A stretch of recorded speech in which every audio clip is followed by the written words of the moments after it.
Hi friends, welcome back to Birlas Parvai. இந்த வீடியோல நம்ம என்ன பார்க்க போறோம் அப்படினா நம்ம கார்ல இருக்கிற ஒரு முக்கியமான சேஃப்டி டிவைஸ் Airbag அப்படினு நம்ம சொல்றோம். அந்த Airbag அப்படிங்கிறது எப்படி இருக்கும், அது எப்படி வர்க் ஆகுது அப்படிங்கறத ரொம்ப டீடைலா டெக்னிக்கலா இந்த வீடியோல நம்ம டிஸ்கஸ் பண்ண போறோம். கண்டிப்பாக உங்களுக்கு இன்ட்ரஸ்டிங்கா இருக்கும். வீடியோக்குள்ள போலாம். வீடியோக்குள்ள போறதுக்கு முன்னாடி நம்ம சேனலை இன்னும் நீங்க Subscribe பண்ணல அப்படினா Subscribe பண்ணிக்கோங்க. பக்கத்துல இருக்க பெல் பட்டனை கிளிக் பண்ணிக்கோங்க. அப்பதான் நான் போடுற எஃபோர்ட் உங்களை வந்து ரீச் ஆகும். இப்போ வீடியோக்குள்ள போலாம்.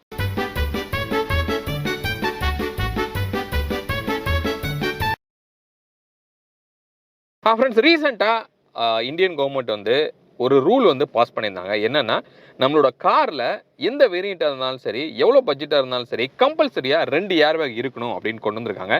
கண்டிப்பாக அதை வந்து நம்ம வரவேற்கணும். நம்மளோட டிரைவருக்கும் கோ பேசஞ்சருக்கும் ஏர்பேக் வந்து டெஃபினட்டாக நீங்கள் பேஸ் வேரியண்ட் எடுத்தால் கூட அதில் கம்பல்சரியாக இருக்கும். ஏபிஎஸ்ங்கிற விஷயமே வந்து உங்களுக்கு கம்பல்சரியாக இருக்கும். ஓகே, அப்போ அந்த ஏர்பேக் அப்படிங்கிறது எப்படி இருக்கும் அப்படிங்கிறத இப்போ நம்ம பார்க்கலாம். இதுதான் வந்து ஏர்பேக்கு. இந்த வீடியோக்காக நம்ம என்ன பண்ணியிருக்கிறோம்னா, புதுப்பேட்டை பஜாரில் போய் அலைஞ்சி திரிஞ்சு ஒரு ஓப்பனான ஒரு ஏர்பேக்கை காசு கொடுத்து வாங்கி எடுத்துகிட்டு வந்திருக்கோம்.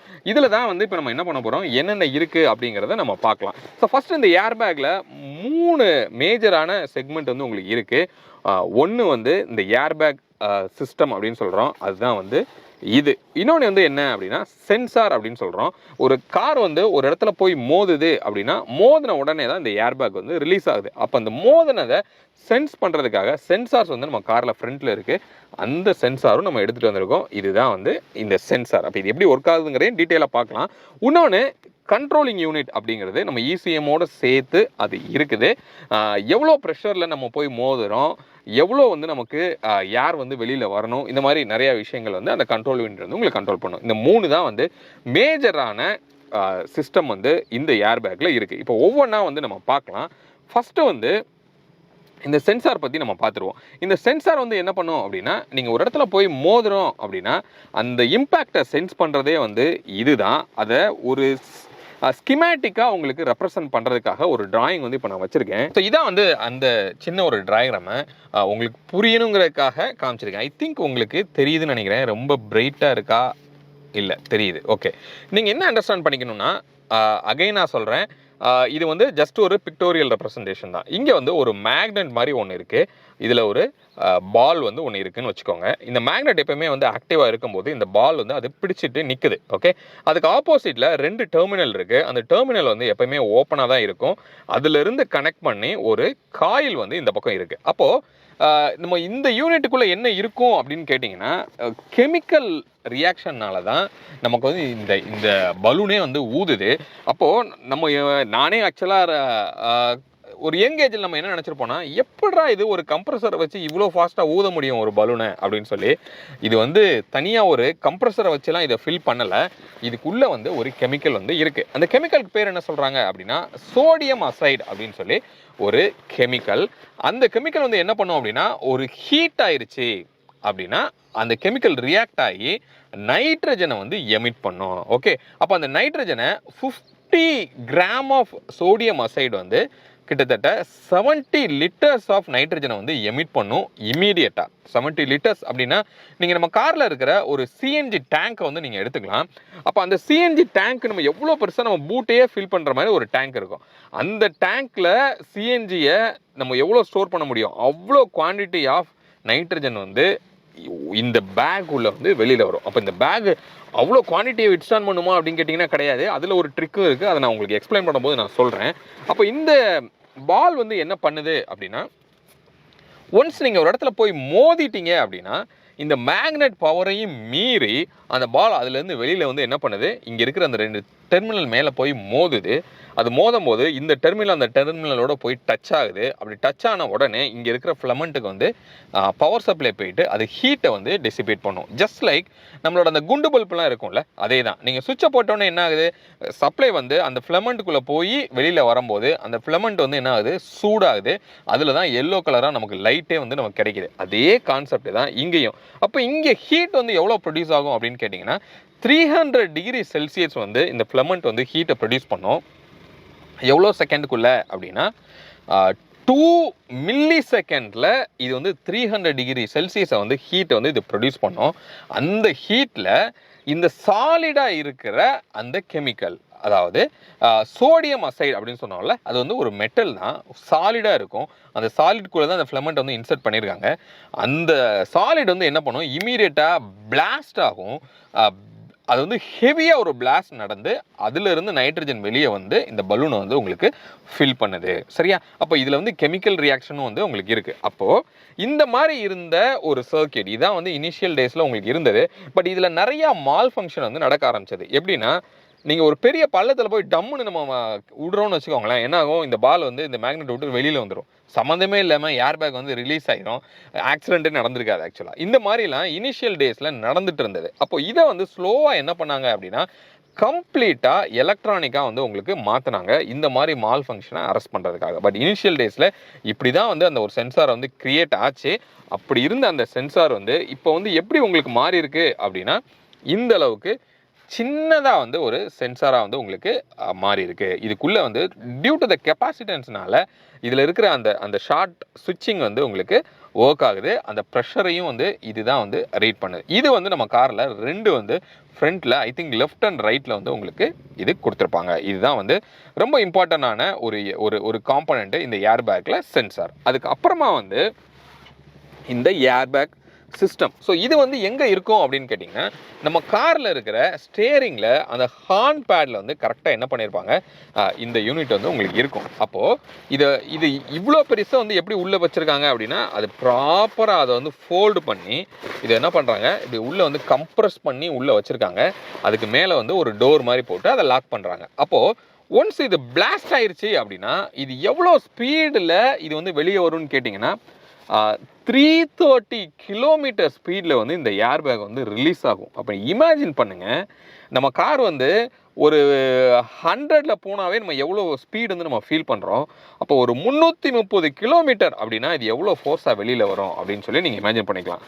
அவ்வளோ ஃப்ளோர்ஸில் வெளியே வரும்போது இதுக்கு முன்னாடி மறைச்சிருந்த நம்ம ஹேண்ட் பேட்லாம் வந்து பிச்சுக்கிட்டே இது வந்து என்ன பண்ணும், வெளியே வரும். அப்போ பிச்சுக்கிட்டேன்னா அந்த பிளாஸ்டிக் பறந்து வந்து உங்கள் மூஞ்சில் அடிக்கிறதுக்கு வாய்ப்பு இருக்குது. அதனால் அந்த டிசைனே எப்படி பண்ணியிருப்பாங்க அப்படின்னு கேட்டிங்கன்னா, டோர் மாதிரி என்ன ஆகும்னா ஒரு இடத்துல அப்படியே ஓப்பன் ஆகிட்டு இது வந்து வெளியில் வரும். அந்த மாதிரி தான் அந்த பிளாஸ்டிக் வந்து உங்களுக்கு டிசைன் பண்ணியிருப்பாங்க. அப்போ ஏர்பேக் இருக்கிற ஹார்ன் பேட்லாம் நீங்கள் பார்த்தீங்கன்னா ரொம்ப டைட்டாக நீங்கள் ஹார்ன் பண்ணுறதுக்கு உங்களுக்கு இருக்கும். பட் முன்னாடி அந்த டிஃபரன்ஸ் நீங்கள் நல்லா பார்க்க முடியும், வித்தவுட் ஏர்பேக்கும் வித் ஏர்பேக்கும். பட் இப்போ இருக்கிற எல்லா கார்லையும் ஏர்பேக் இருக்கிறதுனால அந்த ஒரு டிஃபரன்ஸை பார்க்குறதுக்கு உங்களுக்கு வாய்ப்பு இல்லை. அப்போது இந்த ஏர்பேக் வந்து என்ன மெட்டீரியல் இருக்கும் அப்படின்னு கேட்டிங்கன்னா, நீங்கள் நினைக்கிற மாதிரி ஒரு பலூன் மெட்டீரியல்லாம் வந்து கிடையாது, ஒரு சாஃப்டாலாம் வந்து உங்களுக்கு இருக்காது. நான் சொல்கிறேன் இல்லையா, 330 கிலோமீட்டரில் இது ஓப்பன் ஆகும். அப்போது ஒரு ஹீட் வந்து ப்ரொடியூஸ் ஆகும்.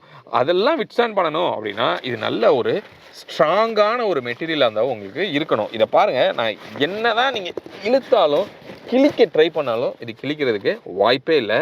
அப்போது இதோட மெட்டீரியல் வந்து நைலான் ஓவன் மெட்டீரியல் அப்படின்னு சொல்கிறாங்க. அப்போது இது வந்து நம்ம ஃபேஸில் அவ்வளோ ஸ்பீடாக வந்து அடிச்சிச்சு அப்படின்னா கண்டிப்பாக நம்ம ஃபேஸே வந்து டேமேஜ் ஆகும். அந்தளவுக்கு ஒரு ஸ்ட்ராங்கான மெட்டீரியல் தான் வந்து இது. Okay, right. வேறு என்ன இருக்கும் அப்படின்னா, நான் வந்து ஒரு கெமிக்கல் வந்து இருக்கும் அப்படின்னு நான் சொல்லியிருந்தேன். அந்த கெமிக்கல் வந்து எங்கே இருக்கும் அப்படின்னு கேட்டிங்கன்னா, இங்கே இருக்கிற இந்த கண்டெய்னருக்குள்ளே தான் இருக்கும். இப்போ இது வந்து ரொம்ப சாலிடாக ஒரு சிலிண்டர் மாதிரி இதை டிசைன் பண்ணியிருக்காங்க, மோல்டு பண்ணியிருக்காங்க ஒரே பீஸில். இப்போ நான் இதை எடுத்து கூட உங்களுக்கு நான் காமிக்கிறேன். இப்போ நான் என்ன பண்ணிட்டேன் அப்படின்னா, இதிலிருந்து அந்த சிலிண்டரை வந்து கலட்டி எடுத்துட்டேன். இங்கே நீங்கள் பார்க்கலாம். ஸோ இதுதான் வந்து இந்த பேக் சைடில் இப்படி வந்து உங்களுக்கு லாக் பண்ணி இதில் வச்சுருந்தாங்க. இப்போ இந்த சிலிண்டருக்குள்ளே தான் அந்த ஃபயரிங்கே வந்து உங்களுக்கு நடக்குது. இதை நீங்கள் பார்த்தீங்கன்னா அவ்வளோ ஹெவியாக வந்து இது இருக்குது. ஹெவியான மெட்டலில் வந்து உங்களுக்கு பண்ணியிருக்காங்க, எந்த விதமான லீக்கேஜ் இல்லாமல் இருக்கணும் அப்படிங்கிறதுக்காக. இன்கேஸ் அந்த பிளாஸ்ட் நடந்தது வெளியில் வந்துச்சு அப்படின்னா ஹியூமனுக்கு மிகப்பெரிய சேதாரத்தை வந்து கிரியேட் பண்ணும். இன்கேஸ் இந்த மெட்டல் வந்து தாங்கலை, இந்த மெட்டலே தெரிச்சு நமக்கு மேலே விழுகுதுன்னா நம்ம மூஞ்சுக்குள்ளே போய் அதை கிழிக்கிறதுக்கே வந்து அதிகமான வாய்ப்பு இருக்கும். அந்த அளவுக்கு ஸ்ட்ராங்காக வந்து இதை பில்ட் பண்ணியிருக்காங்க. இதுக்கு உள்ளே தான் வந்து என்ன நடக்குது அப்படின்னா அந்த எக்ஸ்ப்ளோஷன் நடக்குது. சரி, அப்படி நடந்தால் அதுக்கு உள்ளே இருக்கிற இவ்வளோ சின்ன ஏரியாவில் இருக்கிற அந்த 70 லிட்டர்ஸ் ஆஃப் நைட்ரஜன் வந்து நமக்கு வெளியில் வந்தே ஆகணும். அது எப்படி வரும் அப்படின்னு கேட்டிங்கன்னா, இங்கே நான் உங்களுக்கு காமிக்கிறேன். இங்கே சின்னதாக சுற்றி நமக்கு இங்கே ஹோல்ஸ் வந்து நமக்கு கொடுத்துருக்காங்க இல்லையா, இந்த ஹோல் வழியாக தான் அந்த ப்ரொடியூஸ் ஆன அவ்வளோ நைட்ரஜன் யாருமே வந்து நமக்கு வெளியில் வரும். அப்போ அவ்வளோ ப்ரெஷராக இதில் வந்து வெளியில் வர்றதுக்கு வாய்ப்பு இருக்கும். ஏன்னா ஒரு மிகப்பெரிய ஒரு நாசில் எஃபெக்ட் வந்து அந்த இடத்துல கிரியேட் ஆகுது. ஏன்னா அவ்வளோ குவான்டிட்டி ஏர் வந்து இந்த சின்ன ஹோல் வழியாக வரும்போது எவ்வளோ ப்ரெஷராக வரும் நீங்கள் இமேஜின் பண்ணிக்கோங்க.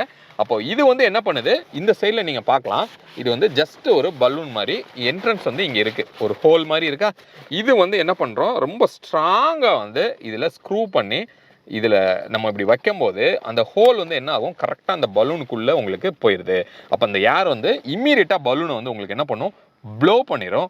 அதனால தான் வந்து என்ன பண்ணுது, பெருசாக இந்த பலூன் வந்து உங்களுக்கு ப்ளோ ஆகுது. அப்போ இதுக்குள்ளே வந்து எவ்வளோ குவான்டிட்டி ஆஃப் சோடியம் அசைடு இருக்கும் அப்படின்னு நீங்கள் கேட்டிங்கன்னா 50 கிராம், நான் சொன்ன மாதிரி 50 கிராமில் சாலிடாக வந்து இதில் உங்களுக்கு கொடுத்துருப்பாங்க. அப்போ இந்த ட்ரிகர் ஆகிற அந்த இது வந்து இங்கே இருக்கிற ஒரு கனெக்டர் இருக்குது பார்த்தீங்களா, இதிலிருந்து தான் ஒரு ஒயர் வந்து போயிட்டு இந்த சென்சாரில் தான் வந்து உங்களுக்கு என்ன பண்ணுது, கனெக்ட் ஆகுது. நான் அந்த சென்சார் வந்து உங்களுக்கு இப்போ நான் காமிச்சிருந்தேன். எஸ், இங்கே இருக்குது, இதான் வந்து அந்த சென்சார். அப்போ இந்த சென்சார்லேருந்து ஒரு ஒயர் வந்து என்ன பண்ணுது, நம்மளோட இசிஎம் போயிட்டு அங்கேருந்து ஒரு ஒயர் வந்து நமக்கு இங்கே வருது. இதுதான் வந்து நம்ம உள்ளே இருக்கிற அந்த காயில் வந்து ட்ரிகர் பண்ணுது. அப்போ நம்மக்கிட்ட ஒரு ஸ்டேரிங்குமே நம்ம எடுத்துகிட்டு வந்திருக்கோம் உங்களுக்காக. இங்கே நீங்கள் பார்க்கலாம், இது வந்து ஜஸ்ட் ஒரு ஓப்பனான ஒரு ஸ்டேரிங் வீல். இங்கே ஒரு நல்ல ஒரு ரூம் வந்து உங்களுக்கு உள்ளே இருக்குது பார்த்தீங்களா.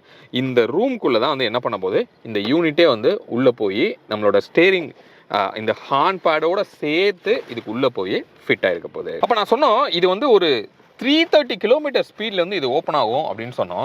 நீங்கள் இமேஜின் பண்ணுங்கள், அந்த 70 லிட்டர்ஸ் ஆஃப் ஏர் வந்து இதுக்குள்ளே போயிட்டு உங்களுக்கு ஃபில் ஆகுது அப்படின்னா இது வந்து அந்த குவான்டிட்டியை விட்ஸ்டாண்ட் பண்ணுமா அப்படின்னு கேட்டிங்கன்னா கிடையாது.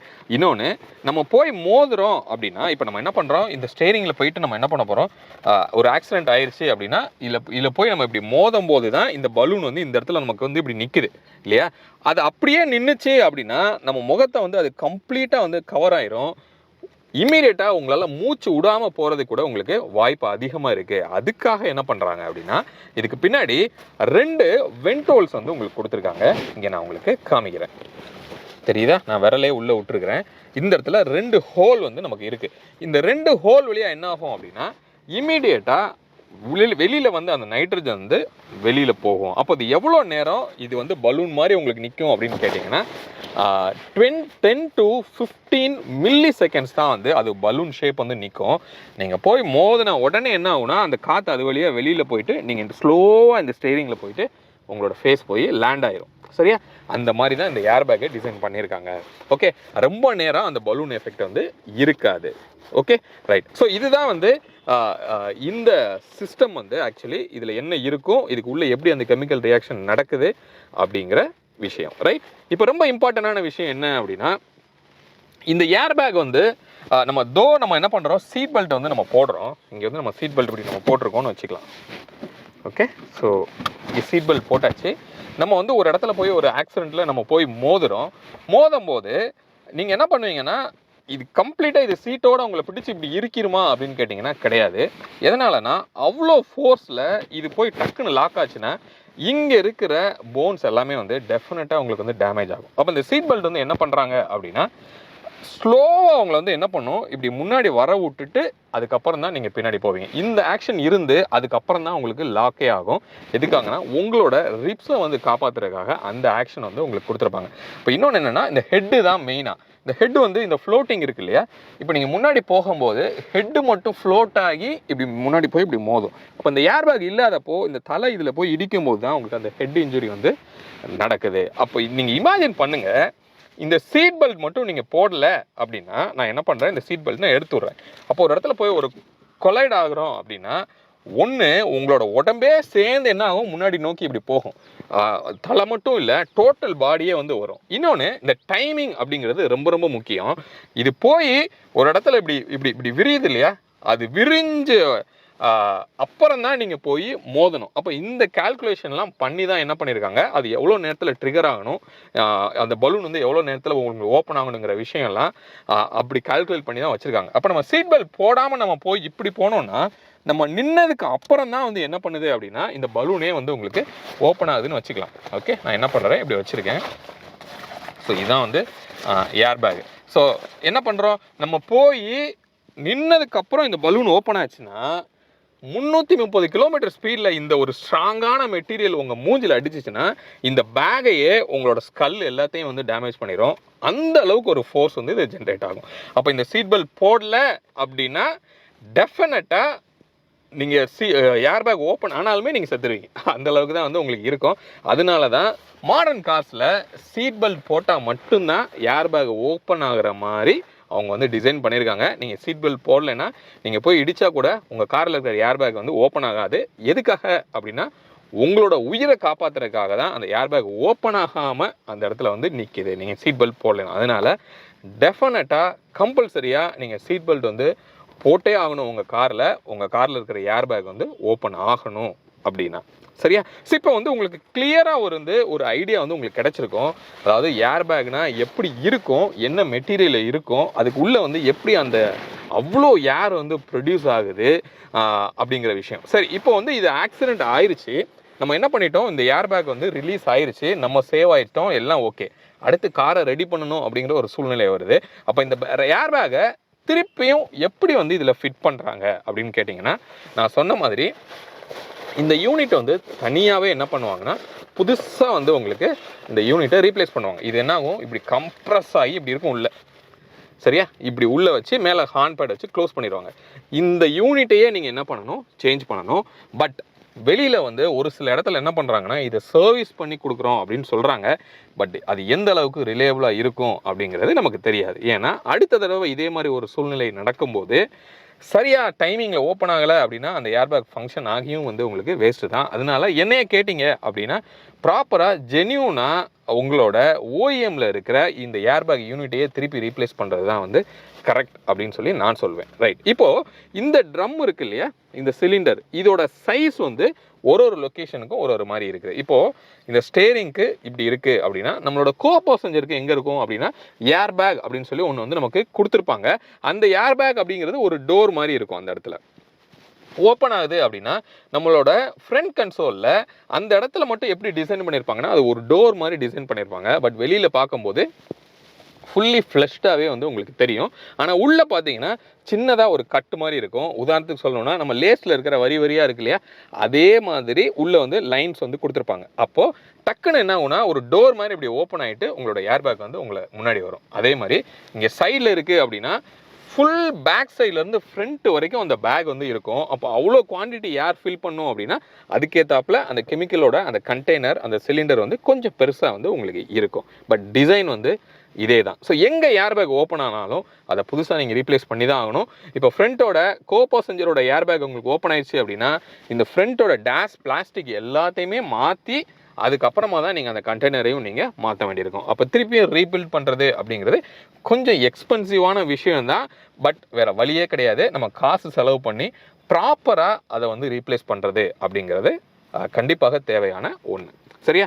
இப்போ உங்களுக்கு புரிஞ்சிருக்கும்னு நினைக்கிறேன். ஏர்பேக்னா எப்படி இருக்கும், அது எப்படி வந்து ஒர்க் ஆகுது, எதுக்காக அந்த ஏர்பேக் இருக்குது, எதுக்காக சீட் பெல்ட் வந்து நம்ம கம்பல்சரியாக போடணும் அப்படிங்கிற விஷயம். ஹோப் இந்த வீடியோ உங்களுக்கு யூஸ்ஃபுல்லாக இருந்திருக்கும் அப்படின்னு சொல்லி நான் நம்புகிறேன். உங்களுக்கு யூஸ்ஃபுல்லாக இருந்தது அப்படின்னு நீங்கள் ஃபீல் பண்ணிங்கன்னா உங்கள் ஃப்ரெண்ட்ஸோட ஷேர் பண்ணுங்கள். மீண்டும் அடுத்து வேறு ஒரு வீடியோவில் உங்களை வந்து நான் சந்திக்கிறேன். அது வரைக்கும் உங்களிடமிருந்து விடைபெறுவது உங்கள் பிர்லா. பாய்.